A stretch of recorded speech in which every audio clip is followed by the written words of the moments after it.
Welcome to Flying the Coop, a podcast about rethinking how business works and who it should work for. We are Janelle and Anna, small business owners learning in public as we turn our company, Strange Birds, into a worker-owned co-op. Today, we're interviewing Jacqueline Radebaugh, the best dang co-op lawyer around.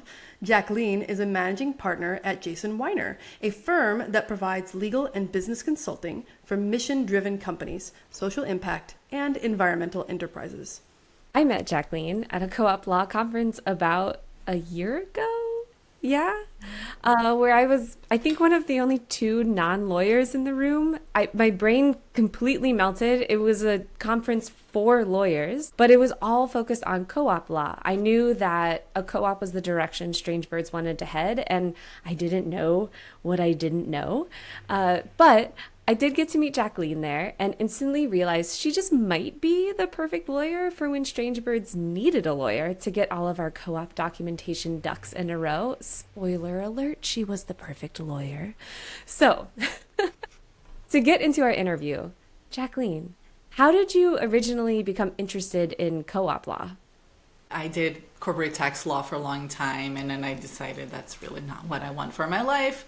I quit law. I go to France. I study sociology because why not? Start doing a whole different area of law. Find myself doing nonprofit, and then meet my spouse. Move to the U.S. and have to essentially try to figure out where my skills are at, how I can practice law here again. I reached out to a colleague and mentor in Brazil, and I mentioned, hey, I'm thinking about doing a tax law again because comfortable. And she said, you can choose from anything, and you're going back to tax law? And I'm like, yeah, that's a great question. Well, and I sat with it. I really did, and I thought maybe I'll stay within nonprofit practice and joined the clinic at the University of Texas, where I was at the time, and started realizing that there are other options that I'm not familiar with. What can I do? And Janelle Lorcy from the Sustainable Economies Law Center came to talk to us, and she is kind of, I guess she would hate for me to say that, but she's the guru of law, cooperative law practice and experience, and we all look up to her. She's the most creative attorney I've ever met, and she talked about cooperative with so much passion and wonder. You could just see in her the interest and just the values alignment and everything, and I just started looking into that and got very interested, and an opportunity came up right as I was graduating in Texas to work with a nonprofit legal services organization in Ohio that was exactly hiring for somebody with experience with businesses, nonprofits, and had some interest in cooperatives, but not necessarily knowledge, because not a lot of attorneys 8 years ago did that type of work. And so it was perfect. It was the most amazing coincidence, and just opened a whole world of possibilities for me. It just ticked all the boxes. Right. It's just, how did you yes. describe a job for me? There's the only one in the country. So I was in Austin, Texas, would have gone anywhere in the country for that job description. Found myself in Dayton, Ohio, where I've been having fun since. That's amazing. All right, Jacqueline. So as a co-op lawyer, how would you define a co-op? I try not to be the legalist one saying that is a legal entity type, but it is a legal entity type. But I like to say that's really a group of people in business trying to do the thing together and benefit themselves from what they put in and not extract from it to somebody else's benefit. You don't need a legal entity type that's a cooperative to be a cooperative and operate a cooperative. There's a tax definition for that. There is so many different ways of approaching it, but for me, it is this group of people that are benefiting from their own input into the collaboration they have. Can you give some examples of what extractive practices look like in non-co-op settings? So it really sinks into people's mind what that means. So if the three of us work together at Strange Birds, and I put money in, and the two of you do the work, and when it's time to make a distribution of profits or kind of surplus that you have at the end of the year, I get money because I put money in, and you get some money because you put labor in. I'm extracting without doing the thing. I'm getting more money because because I already have money, as opposed to I labored for this. I think my path to learning about co-ops was rather similar to yours, where someone like dropped the word in somewhere in a conversation. And I went, ooh, Janelle has the benefit of living in Barcelona, where co-ops are everywhere. I think there's more of a collectivist attitude here in general because of a lot of just cultural factors. The idea that we should be building and working within a system that supports the people within it is not a radical idea here. Yeah. And it is in the US in certain circles. And so the idea of co-ops hasn't taken as much hold. Yeah. And even folks that come to the cooperative practice that are really certain that they want to see change, is just so ingrained that we do this thing, we make money, and we need other people's money to make money, to develop what we're doing. And we can be collective later by doing charitable giving and pro bono work and contributing to the community, as opposed to, why don't we just spread the thing the way it makes sense, right? What are the things a company needs to have to operate as a cooperative? I really love folks like that come to me, like some I know maybe in the room, with like, here's what we do. We practice it this way. We make decisions this way. Here's how we share our resources, and then being able to put that on paper, it's just so much more fun, interesting, more likely to be sustainable and really work. So the paperwork is really what you need for another legal entity. You need bylaws and operate in membership agreement if you're any type of corporation. And if you're an LLC, you need a membership agreement and an operating agreement. That's kind of the internal documents. And then you file with the state articles of organization. So those are not terribly different from what you need in terms of, I guess, form for what you need to operate as a cooperative. In terms of content, you also some of this is just, it's different, right? We're talking about how we make decisions together more in detail, as opposed to we have a board and the board decides like this. There are a lot of talks around tax. Tax is super important and super annoying and gets in the way sometimes because it takes a while to understand. I don't see success necessarily or to put a set of paperwork together when you're not really into already the practices of cooperative. You're already not opening your books. You're already having that mindset of, this is my business and this is how I operate, and now you're a second person coming in and here's how you need to adapt to it. I just love that. I hadn't thought about it before. That to just like echo back what I think you've just said is that the most successful co-ops start from like this kind of philosophical base and we are de facto operating like this because this is what matches us. This is the way in which we want to be a co-op. And then from there, then they talk with somebody like you and establish this legal basis for, okay, we're going to write down the decision-making process such that it works for us. And with you, maybe they'll work out like some nitty-gritty details that hadn't come to light yet. But mostly it's a reflection of things that they've already established as resonant with them, rather than I'm going to follow the co-op playbook and that means I got to do A, B, C, and D, right? Yeah. Yeah, and it can be super overwhelming when folks don't know. How you're making decisions. Now I'm giving you all these choices and you're like, how do I even pick from this? And it's just so complicated versus I already have a really good sense. I can help you refine that. And then there is even the folks that come with all the heart in the right place. They are attracted to the values of cooperative, the practices of cooperative, but have not done it.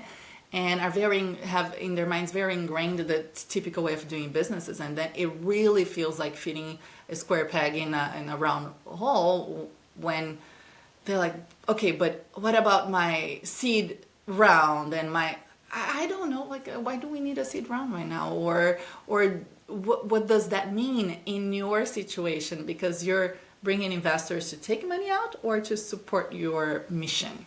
And how does that look different from a traditional business? So, yeah. So you mentioned a couple things of like operating as a co-op. So kind of the activities that maybe you should already be trying to start practicing before you go hog wild and get an operating agreement, right? So I heard open books, decision-making practices. What are some other things that people could start if they want to experiment with co-op, like maybe start considering? Yeah, I think those are the big ones. And then finding even a bonus program or some variation that takes in consideration the kind of the input. Those are the three things. It's sharing the profit, participating in governance and decision making, and then being able to share the things that you don't want to share in a traditional business, right? It's just how was the decision made, kind of the sauce, right? Like who's the powers that be that decided that this is the project or this is the direction we're going, the business goes, well, we're doing this together. So kind of getting to that place where everything is the doing together, or everything that you think that an owner would do, you're doing with your colleagues, and it's spreading that through all the layers. It doesn't mean that you involve everybody in all decisions. That's kind of silly. It's just finding who has domains and authority over things, kind of over the topics. Also, like sociocracy, adopting like some variation of sociocracy is always a good way, I find, because everything you can have, you need to have in a cooperative, you would have through that model. So kind of finding something that is open and collective. I'm betting 99% of folks listening to this don't know what sociocracy means. What is it? Oh, I'm gonna butcher it. You're gonna do great. It's a decision-making model that takes consensus and consent into consideration. So it operates with circles that overlap. So they have their specific domains and they have links. It looks like making decisions in round. We talk through what would be everything that gets in the way of making this decision. Can we address them now so they don't become a problem, or are we comfortable with this is safe to try type of decision? Is it fair to say for folks who are like, ooh, new word, gonna Google it. Is it kind of like separating, if you're in a bigger co-op, you have more people than 10, let's say, I'm just throwing a random number out. It's almost like subcommittees. Yeah, that's part of it. It is a way that a group might adopt to break it down, but it is, I think, is a way of reaching consensus. That might be a better way of putting what sociocracy is a model of getting to, can we live with this decision? Have we all participated in making it?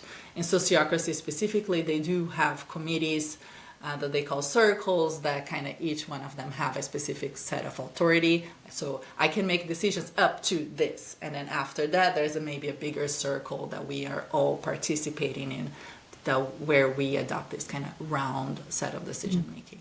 You all have a Quaker's decision making, right? It's not Yeah, we do. different, I think. If you don't have committees, or do you? Well, there's only two, so it's a committee Right. of us. Yeah, we do the Quaker consensus model, which, so both Janelle and I, we met at Earlham College, which is Quaker, and we learned about Quaker consensus making there and really fell in love with it.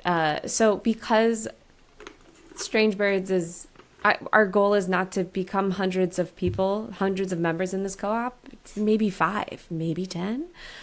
We didn't want to have a voting model because it would be a shitty thing to be the third person out of 3 that said no. So we want to do the Quaker decision model, which is there is no voting. It is we all come to an agreement, which is hard sometimes. I was in an a cappella group in college, and we did Quaker consensus decision making for like who would sing the solo. It would sometimes take us like 2 hours. But by the end, we were all like, yeah, that person's going to sing that solo and going to crush it. All right. I remember we worked with, for a long time, we were coming up with our agreement with you, Jacqueline, on this specific point.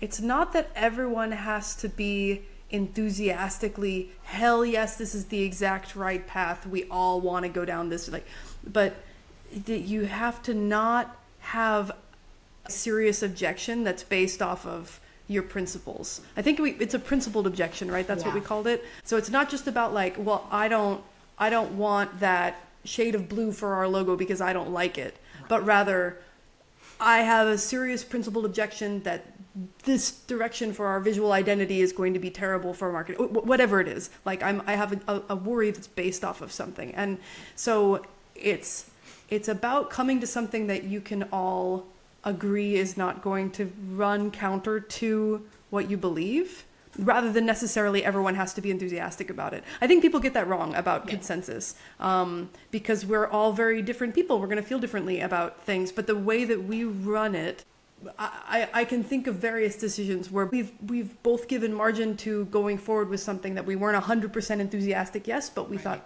okay, let's give this a go. And we wrote this into our agreement. And that was something that was so cool to work with you on, Jacqueline, to have, like, how do you put that kind of nuance into words? Right. And then there are groups that really do want everybody to feel really good about it. And that might be a place where I'm stepping in and saying, hey, I've seen all these ways in which this becomes a problem. So can you get to a place here where feeling comfortable with the discomfort of the decision is okay, or getting to a place where it's not just personal. You don't have people to actually like and love this. They need to be okay with the potential outcome of this. Can you talk through why that's a hard path to go down, wanting everyone to be super happy with every decision? Because we're all humans, and you want to have two human beings that agree fully on something. Yeah, I think that's why the co-op model is so interesting, because it acknowledges that we're humans. Yeah, that's right. Yeah. As soon as you said the co-op model, it's just like, yeah, it acknowledges it. It acknowledges this is a human interaction and not like just a transactional relationship that we seem to be expected to have in a traditional business. You give me this, you get money for it. It's just making me think about how our world right now functions so much in black and white. If you're not with me, F off forever. I never want to see you again, right? And you have to be with me in this very specific way, versus, hey, we don't agree on 100% of everything, but wow, the more we talk, we agree on 90% of things. That's pretty lit. Okay, we're in the same path together. And I think that it makes me think of sometimes this model as kind of like a balm, like, everybody calm down, like, let's practice some like active listening and like good conversation skills that I feel like we're losing a little bit as a society. Okay, philosophical mini rant over. But no, but I think you're getting at something here. Like how do we build legal structures and business structures that allow for us to be messy humans within them? Right. How do we celebrate the value of nuance? And when we have to create things that are stable beneath it, when we have to create things that are tax compliant beneath it, it's tricky, but worthwhile, I think, particularly now.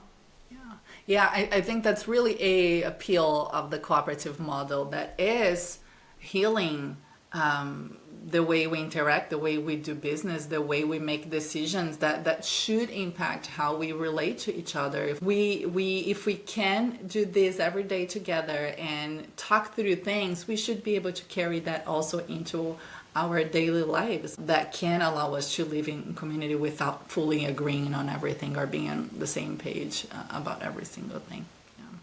So that's the human case for why co-op model is great. Do you want to speak at all about the business case, like the money side of like why a co-op is a good decision?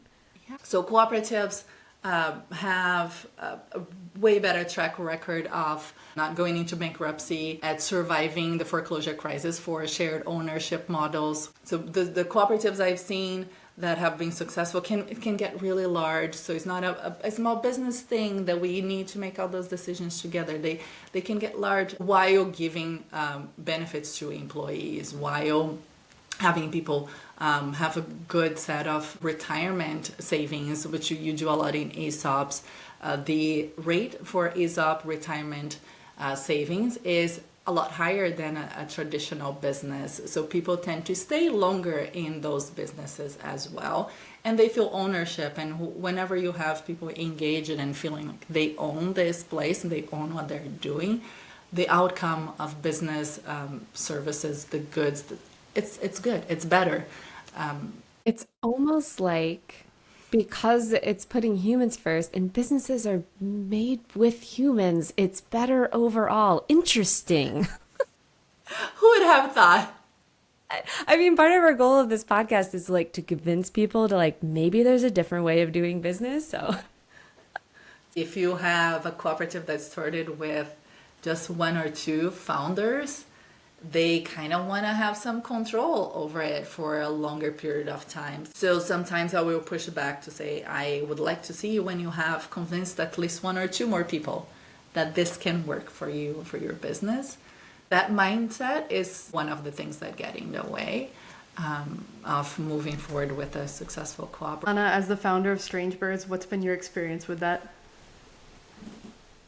I think it was like one of our first like quarterly reviews or summits or something where you and I, Janelle, had this long conversation about you feeling like you didn't want to step on my toes and me feeling like you weren't stepping on my toes enough. But then also that feeling of like shared ownership took a long time to practice, right? You were coming from a corporate setting, so you were also just used to having like someone to report to. I had been working on my own for 6 years, so I was like, who the heck is this other person showing up? It took us a while, and I think after 2 years we've can I say we figured it out? Okay, we figured it out. We got different, more fun problems now. Yeah. Yeah. You get to actually run a business, right? Because you figured out the relationship part. And I shudder to think if we had tried to set ourselves up legally from day one, you know, like, and because you have to actually try it and do it. And it never would have worked that way. So I think that's very wise, what you've said, Jacqueline, about like advising people, like just get your feet on the ground first, see what it is that you want to do, how you want to do it, and then come to me and we'll put it in writing. It's important to build the structures around us that facilitate what we want to do in life, which can be anything. And it's important to be conscious of the way in which those structures allow us to move or not to move. I think about this a lot on like a community level, on an urban design level, on a chosen family level. And why wouldn't I want the same at my place of work? You know, I was within big corporate and doing pretty well within like this predefined structure that somebody else made because they want to hit X and Y KPIs, right? But this is stepping out into the big void. I say this a lot because it feels that way. And suddenly we are the ones who are defining success for ourselves. And it feels like a co-op model because it is, by its very nature, built around the needs of the people within it. That is the most aligned with that desire that I have to live in a way that's like cohesive with that. For my firm as well, the way we're not a cooperative, we do make a lot of our decisions together. I guess the way this practice has also impacted us is we can also practice law in a healing way. So it's not just about the structures that we're doing that help heal how we do business, but practicing law in a healing way as well. So with boundaries, not just another attorney telling you what to do with your business. I'm somebody that is a thought partner helping you develop this set of relationships and adopt structures that are healthy, and boundaries are some of those, and that we also adopt those for ourselves. This is why when we wanted to hire a lawyer, I was like, Janelle, I think we should just hire this person, Jacqueline. And she was like, okay. Easy yes. Easy yes. It's been such a pleasure. Cool. I think we did it. We did the thing. We did the thing. This was amazing. You're very kind. You have Brazilian colors on your nails. Oh shoot! I didn't even realize. I don't think I have the green, but I've got the. Isn't it the green? blue It looks and green from here. Green and yellow. Oh, that's cool. Well, we can pretend also. Look, I They got look Brazilian very colors green on and my yellow, nails. so I'll take it.